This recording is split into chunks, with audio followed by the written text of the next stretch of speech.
if this doesn't work, well, I might have to dig another hole in the back. Yep. I got glue. Okay. Can you push it up a little? These guys are super impressive. All right, look, they used 2 different types of glue on the pipes, and one of the glues didn't hold and sprang a leak when the water was turned on, which set them back a whole day. They had to cut pipes, they had to redo the glue with the good glue, and I haven't heard anyone complain. They just put their heads down and just get to it, and that's impressive to me. So I'm blessed to be around these guys, man. I'm digging it. Yeah, so now that our pipes are in and fixed, hopefully, we're going to be testing them again today, and hopefully this time we don't have any leaks. And real quick, what's been the issue, and how have you adjusted and tried to attempt to fix it? Sure. So what our issue mostly has been is one of the types of glues we use just wasn't particularly good. Maybe it was the temperature that we were installing it at or something.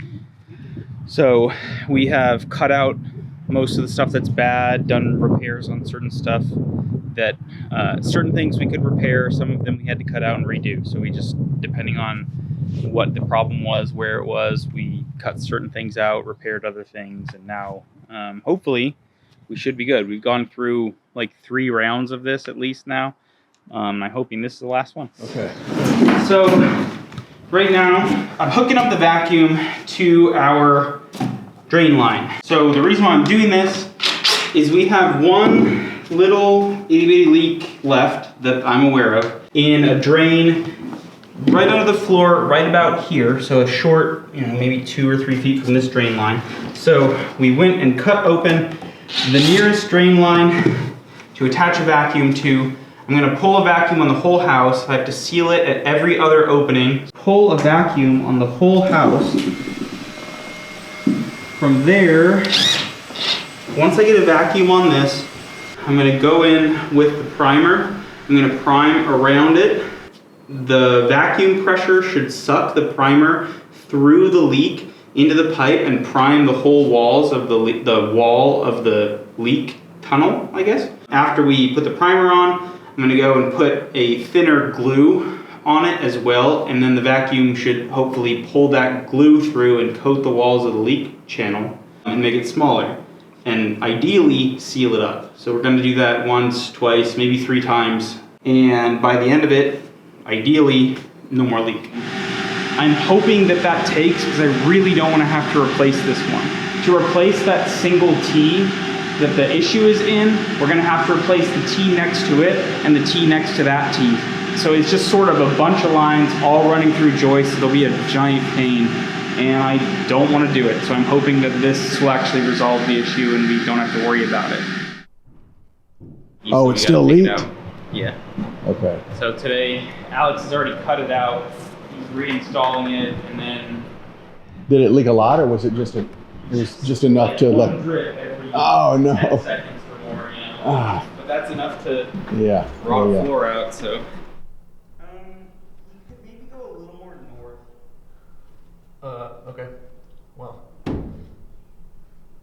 North? We have a new plumbing part today. It's kind of funky. It's reducing low handle elbow, I think is the technical term. It's going to go like this. And we're using this as an alternative to this, which is a T with a reducer in it. And why are you switching it up? You just have fewer things to put together, and so there's like fewer joints and whatnot. So if you have fewer things you're putting together, there's fewer places for leaks to occur. Now I just kind of have to figure out the vibe for this guy.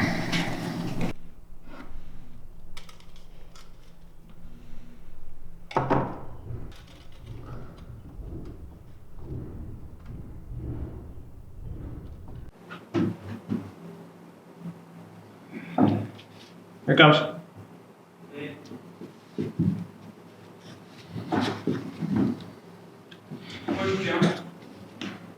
Okay, you're in. Yeah, my man, I'm gonna twist. There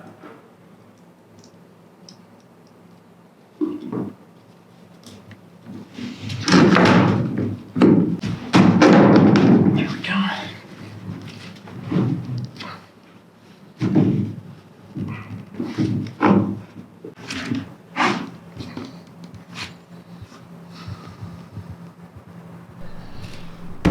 I think we're ready to test. Alex got the pipe done down under the master bathroom, replacing all that stuff that was leaking. Well, one thing that was leaking that caused us to replace 3 more things just for fun. And then now everything is sealed up. The caps are on all the pipes, and we're gonna pull a vacuum on it, and we're just gonna run and do like a monkey finger on the joints when they're under vacuum, just to make sure that everything is perfect, or hopefully perfect. And then we're gonna let that sit for a little while, and then put the water back on and make sure that we don't have any leaks anymore. And we won't. Yeah, Definitely better not. won't have any more leaks. So it's all riding on the work you just did. Yeah, it's if this doesn't work, well, I might have to dig another hole in the back. Yep. These are probably fine, but I'm just paranoid now, so I'm priming everything, putting a little bit more glue on just in case there's any little leaks. We can suck some glue into them and not have to worry about it. One of the things we're doing today, or that I'm working on today, is getting the ceiling support box in. So in a couple days, we're gonna do foam in the entire house, the roof and the ceiling of the house. So I need to get this in before the foam goes in. Otherwise, I'm gonna have to be cutting foam out afterwards. And I just don't really wanna do that. There's not much of a point. What I just did was trim this to match the slope of my cathedral vault here.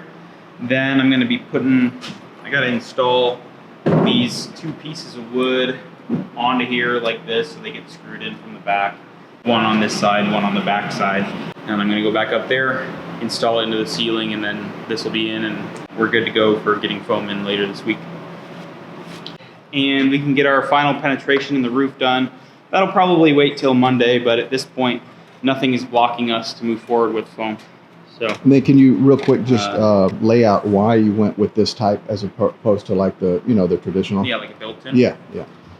Yeah. So the reason why I went with this kind of stove, so we have our stovepipe in the room, rather than like a built-in chimney hearth, like what is pretty normal, is the other style is really, at least in my opinion, is geared more towards its aesthetics versus its functionality in the space.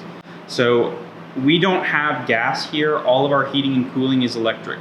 We plan to have a generator, but the case that we lose power for a long time and generator's not working, or we just don't want to be running it for heating and cooling, or particularly heating, we can run this in the space because the pipes are in the space and the stove's in the space. It's going to radiate heat from the stove itself and from the pipe all the way up in the room. This is just kind of a little bit more efficient for heating and being a functional item rather than just something that is built into the wall and is more there to look pretty.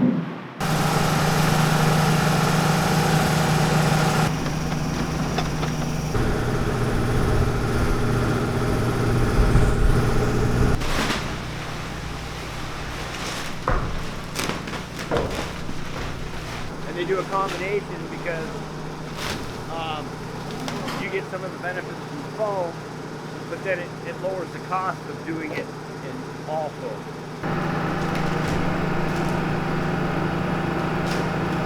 Should we be nice and load the garbage, or that's our new thing?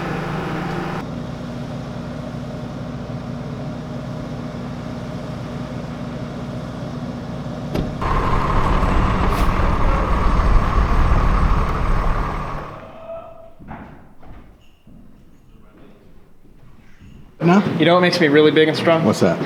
I like every video and I'm subscribed to the channel. That's really what did it. All right.